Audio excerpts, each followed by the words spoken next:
Thanks, everyone, for joining us today as we review what we call insight-led selling. Don't just check the box, build insights to build a better account plan.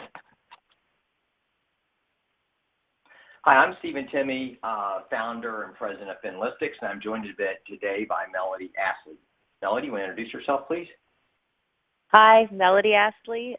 Stephen and I are both out of Atlanta with Finlistics Solutions, and put together today some account planning messaging for you because we know it's the season, and myself being a sales leader spends a lot of time myself and with my teams getting account planning down and ready and evergreen in the organization. So wanted to share with you some of our observations and lessons learned to make your account planning season less painful.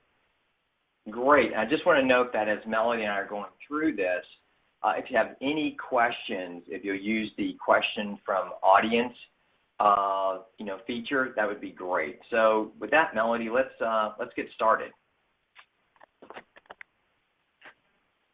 Sure. So where are we going on this journey? We'll spend about 30 minutes today on part one, going over broad account plans. Some of this you'll know, right, because you live it and it's part of your account planning practice or lack thereof in some cases. But we'll go through what do we observe, what do you observe in account planning, what looks good, what doesn't, and how to make a more effective one, how to break the cycle once you know what bad looks like, how do you begin to identify that and break the cycle so you're not just perpetuating bad behavior in your account plans, and how do you make the account plan an evergreen one that is not just a one and done but lives with you throughout your sales year. That's part one. That's this week. Next week, same time, we'll look at deepening how we go about the account planning. We'll talk about some high-level things today. Next week, we will begin to expose some of the methods that we go about doing the deeper insight planning around client IQ, and we'll get very specific so you can map what we're doing to your clients and your opportunities. That's where we are today, 30 minutes. Next week will be 30 minutes. And look forward to your feedback, and we'll keep going from there. Great. Thanks, Melody. When we talk about insight-led planning, here's a couple of different areas. So one is just the whole, business insights. How do executives think? How do they make decisions? What do they really want from your solutions? And we all know that's not feature functions. And then also, what's happening in the industry in the context of what your client is trying to get done. What are the trends in the industries? What are the headwinds? So, for example, we take automotive just as an example and some other manufacturers. We see material costs are going up, and that's really, putting a dent in their gross profit margin. So what are they doing to better manage those costs? What can you do to better manage those costs, just as an example? Another very, very important piece that I see a lot of times just completely left out is what's going on financially? Where are they getting stronger? Where are they getting weaker? Where are some potential areas that you can help them? So this is what we call this insight-led planning. So, Mel, you mentioned it earlier, 'tis the season for account planning. What do you mean by that? It is. Well, I would assume most of the people on the call know what I mean by that, right? End of year comes and goes. The new year's here. New year means new accounts, often new accounts.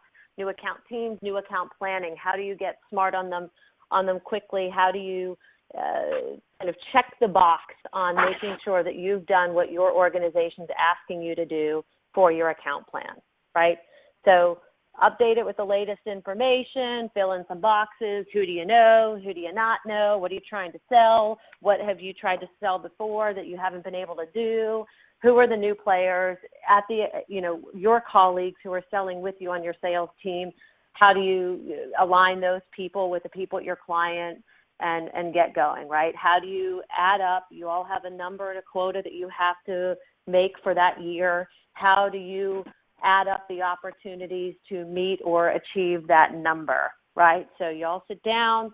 A lot of focus on the different opportunities, on the things that you have to sell, adds up to a number, hopefully. If it doesn't, find some more opportunities to put in there, put it away, get back to selling, wait till the next year, and do it all over again, right? It's account planning season. It's one and done, And, maybe it's next quarter or maybe it's the next year, but it's certainly not the next week or the next day.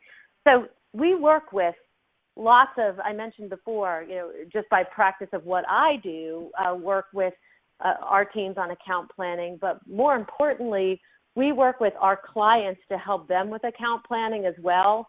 So we work with them on their top 50, top 100 accounts, the ones that are must win and most important to them. And so we have a good cross-section of how the different organizations approach their account plans. What are their, I don't like to use the word best practices, so let's think of another word to say it.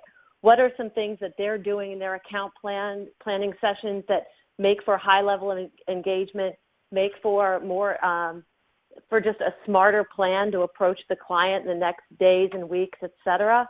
We have a cross-section of different organizations, different clients that they serve. We conduct about 200-ish of these a year, and so have a lot of good observations. We've seen the good, we've seen the bad, and we've seen the ugly, and you all have done a lot of account planning sessions. You have seen certainly the bad and the ugly as well, and it just follows this repeat process from 1 to 9, blow the dust off, have a too long of a meeting, lots of talking, build a pipeline, and repeat the process. So we want to help you identify, where it starts to go south and how to break that process.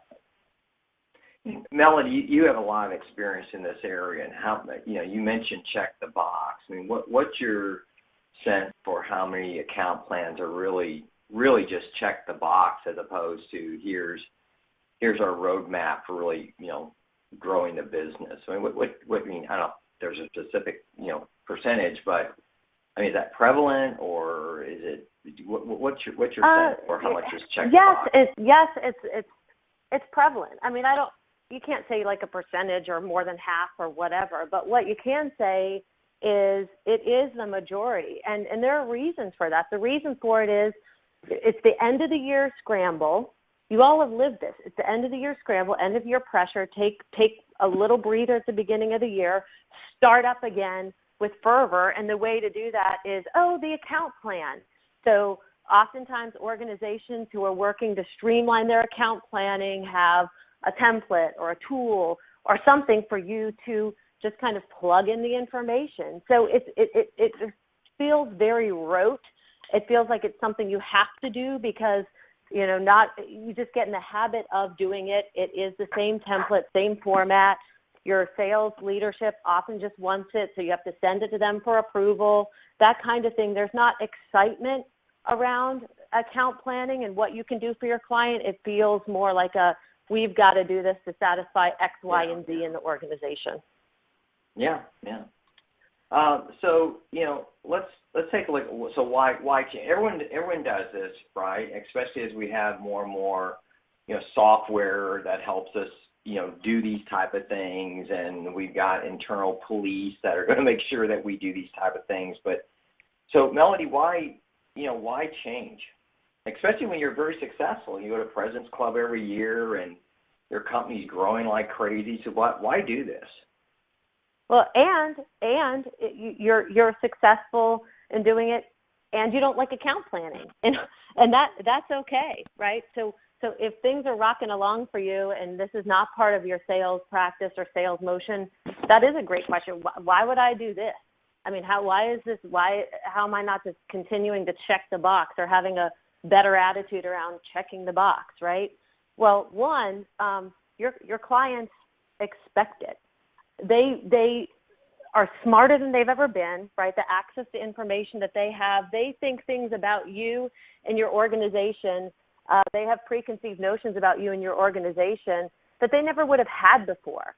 So how do you come in to them with insights around them, about their business, about their financials, about their industry that they don't know about, that they may have kind of knew it, but when you can paint a picture for them in a different context, your clients have begun to expect to hear something different from their partners, their technology, and their sales partners. They want to hear different information because they can get a lot of what you might have traditionally said online. And like you said, doing what you did to get you where you are isn't necessarily going to get you where you need to be.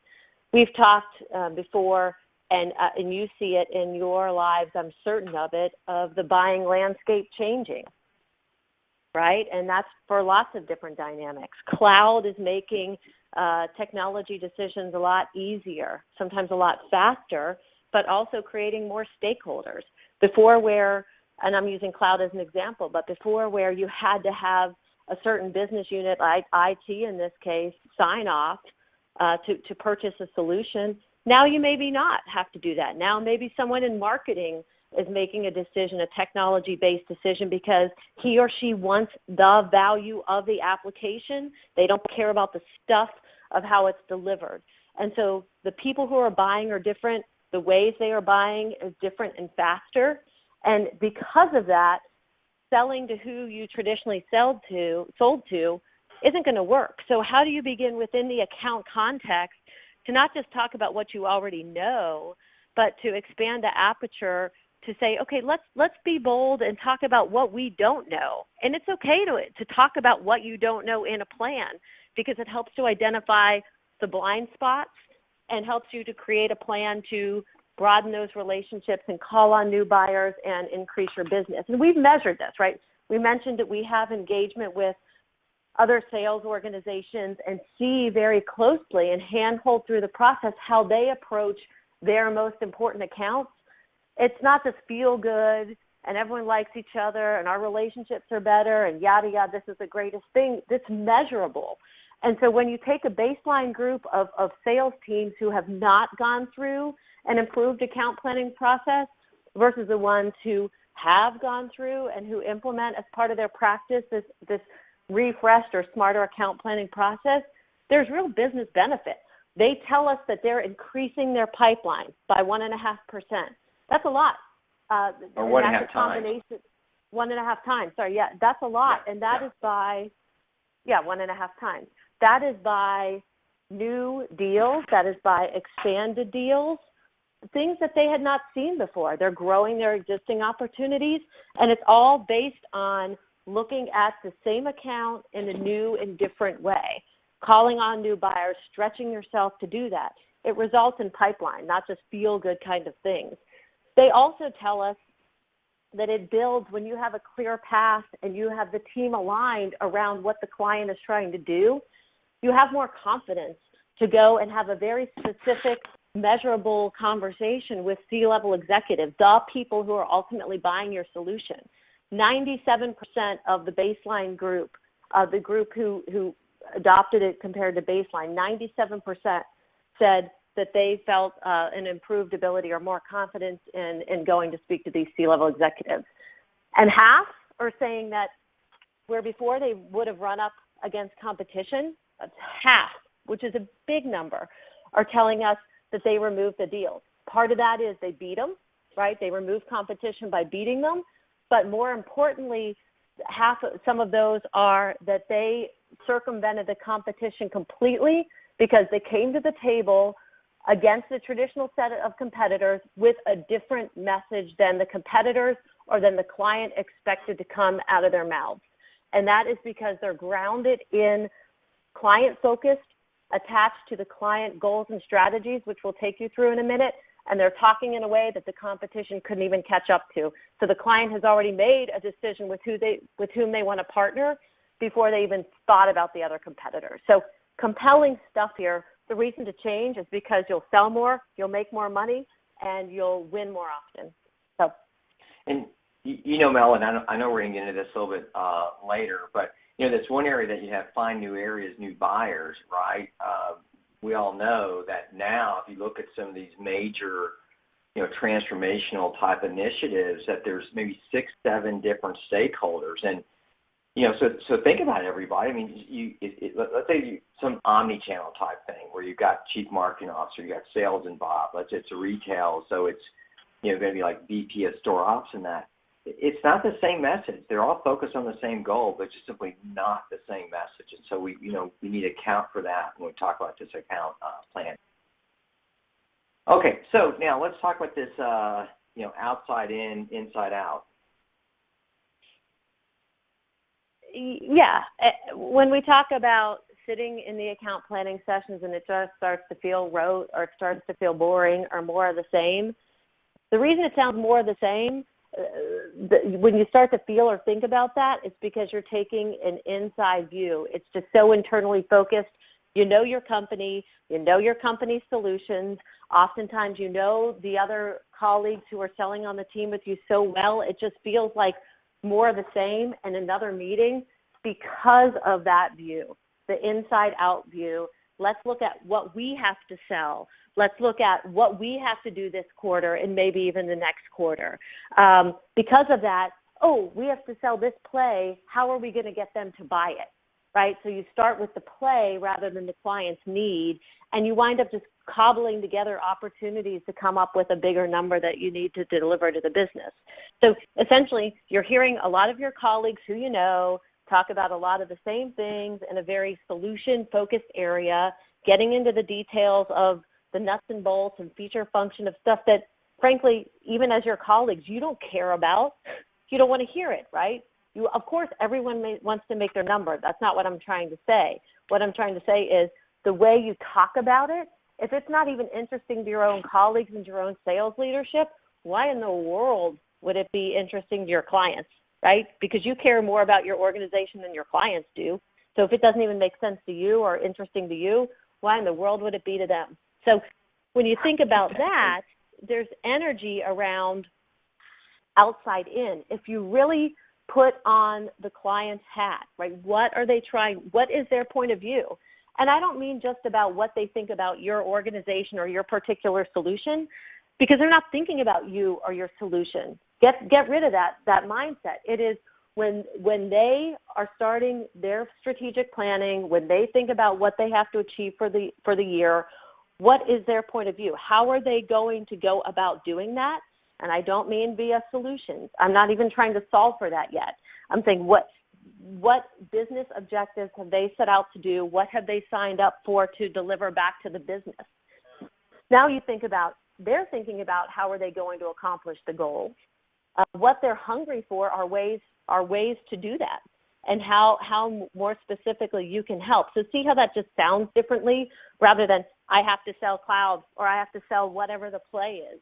When you think about how the client's goals how cloud or any technology or solution can support those clients' goals and map it into the how are you going to help them, and then trickle down into the by how much business outcome can you deliver for them.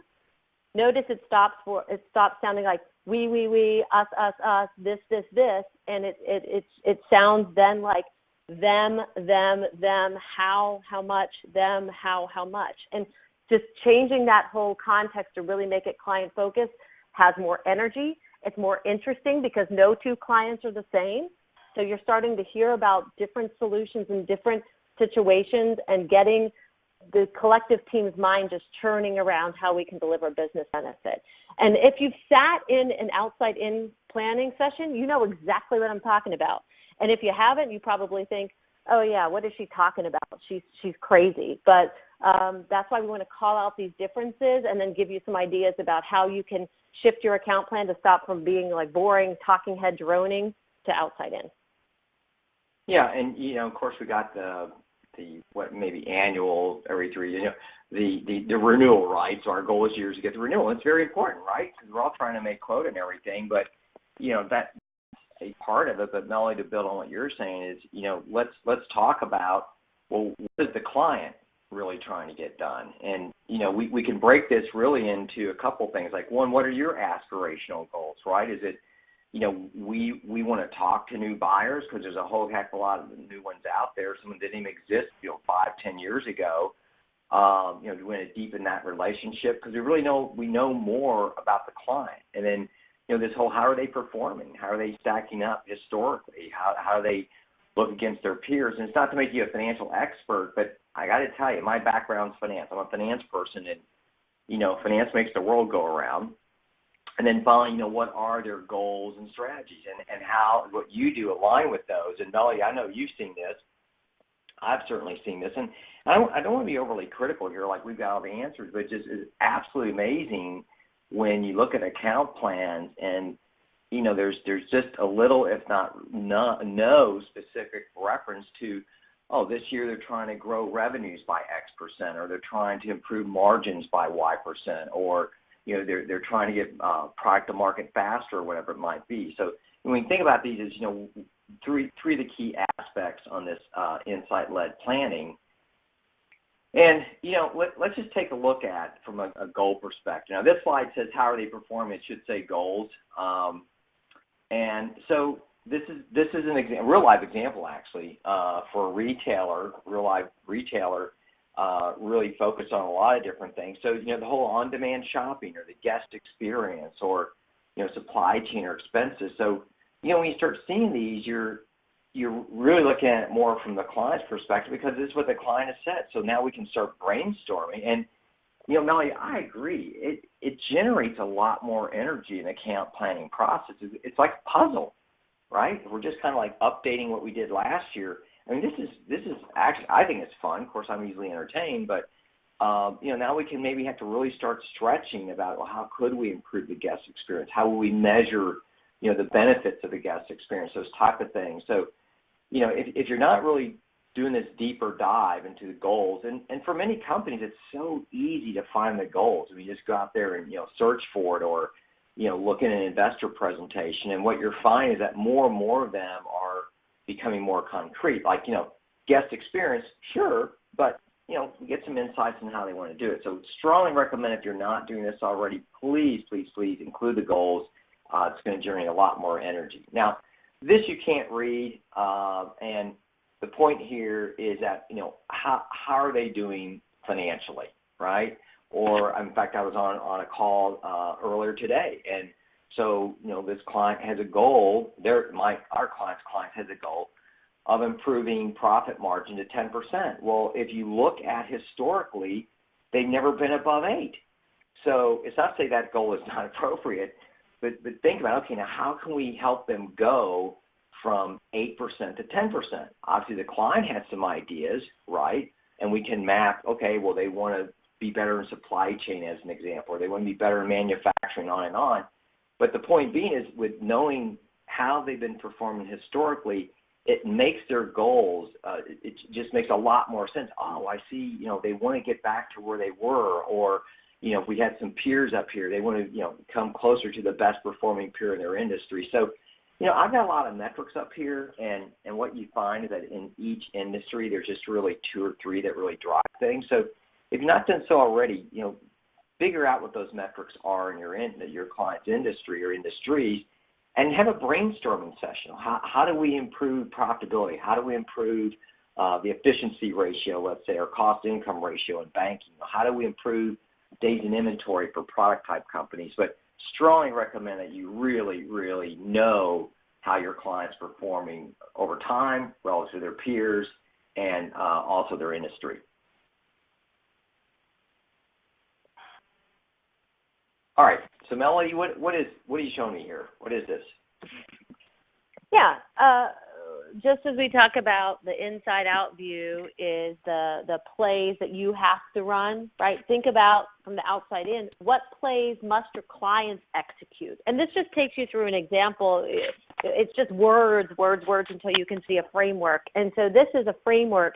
In part 2, we'll dig deeper into it, but just to give you a picture of what we're talking about, and this can get you started between now and then. I'm sure some of you are in account planning, so this is even something that you can use as a framework to start the discussions with your team and even with your client. We'll get to that in a minute.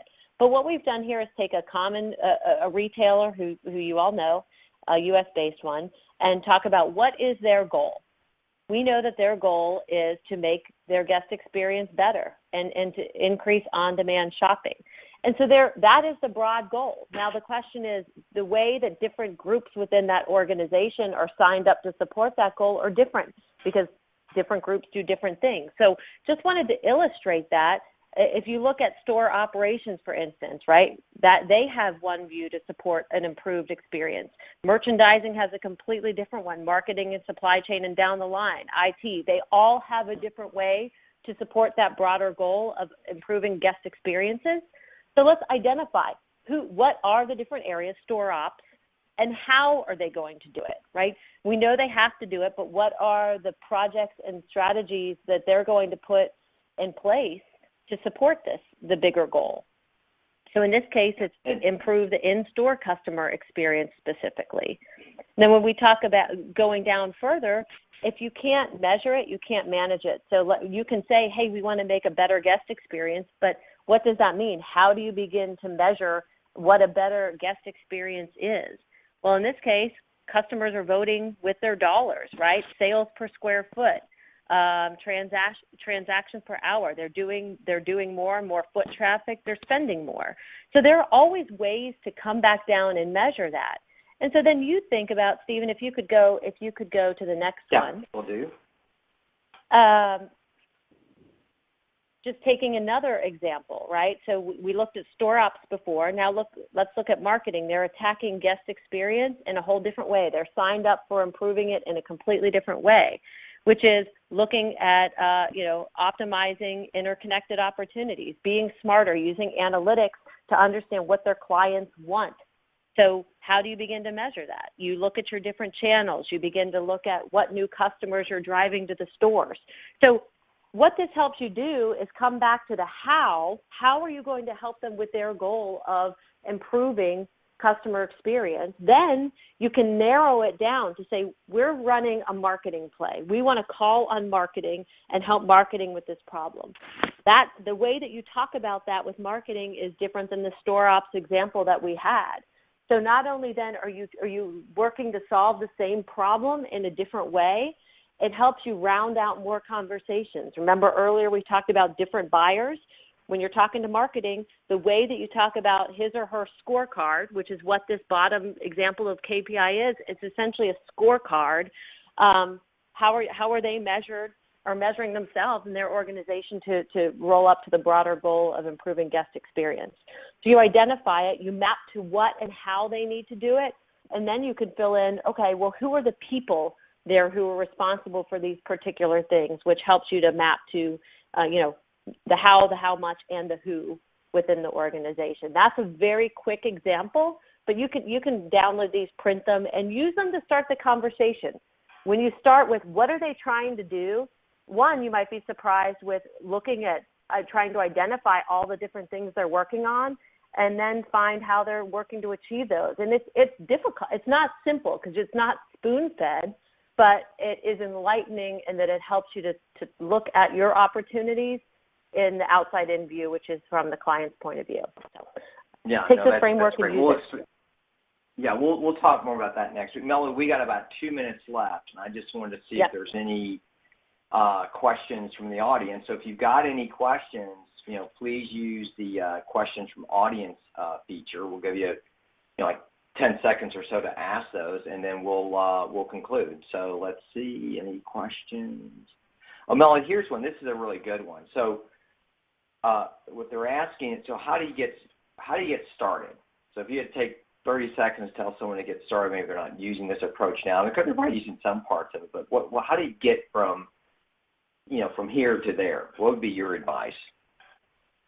My advice is you don't have to boil the ocean, which is start small or start with the most obvious thing, which is what is the client trying to do, and then how can you support it? And I don't mean just your business unit. I mean the company goals and strategies, and how are the people either or don't yet know in the organization trying to accomplish that goal.